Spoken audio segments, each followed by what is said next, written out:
خالی کشتی۔ پرانے زمانے میں ایک مشہور راہب تھا جو اپنے شاگردوں کو صبر، سکون اور اندرونی طاقت کے سبق دیا کرتا تھا۔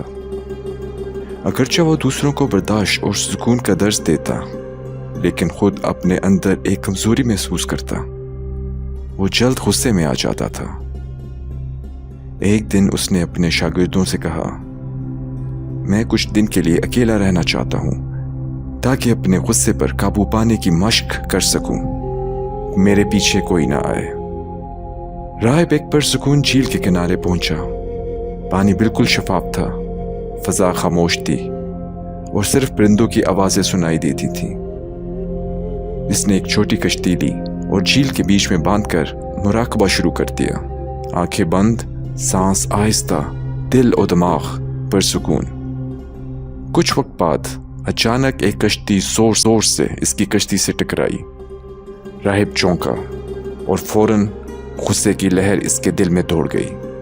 اس کے ذہن میں خیال آیا، ضرور میرے شاگردوں کو پتہ چل گیا ہے کہ میں کہاں ہوں اور وہ یہاں میرا سکون برباد کرنے آئے ہیں۔ اس نے آنکھیں کھولی، چہرہ غصے سے سرخ، کچھ سخت الفاظ کہنے ہی والا تھا کہ وہ دیکھتا ہے کہ کشتی بالکل خالی تھی۔ اصل میں کنارے پر بندھی ہوئی ایک کشتی کی رسی کھل گئی تھی اور ہوا کے زور سے وہ بہتی ہوئی آ کر راہب کی کشتی سے ٹکرا گئی۔ راہب کا غصہ ایک دم شرمندگی میں بدل گیا۔ وہ سوچنے لگا، میں نے تو سمجھے بغیر ہی اپنے دل میں غصہ بھر لیا۔ اگر یہ کشتی خالی تھی اور میں پھر بھی اتنا بپر گیا تو صاف ظاہر ہے کہ اصل غصہ باہر کے حالات میں نہیں بلکہ میرے اندر ہے۔ اس دن کے بعد راہب نے ایک عہد کیا، جب کوئی میری زندگی میں ٹکرائے جیسے یہ خالی ٹکرائی تھی تو میں خود کو یاد دلاؤں گا کہ میرا غصہ میرے اندر سے جنم لیتا ہے، باہر سے نہیں۔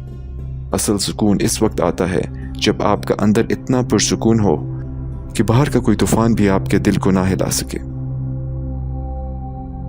اگر آپ کو یہ ویڈیو پسند آئی ہو تو لائک، سبسکرائب اور شیئر ضرور کیجیے گا۔ شکریہ۔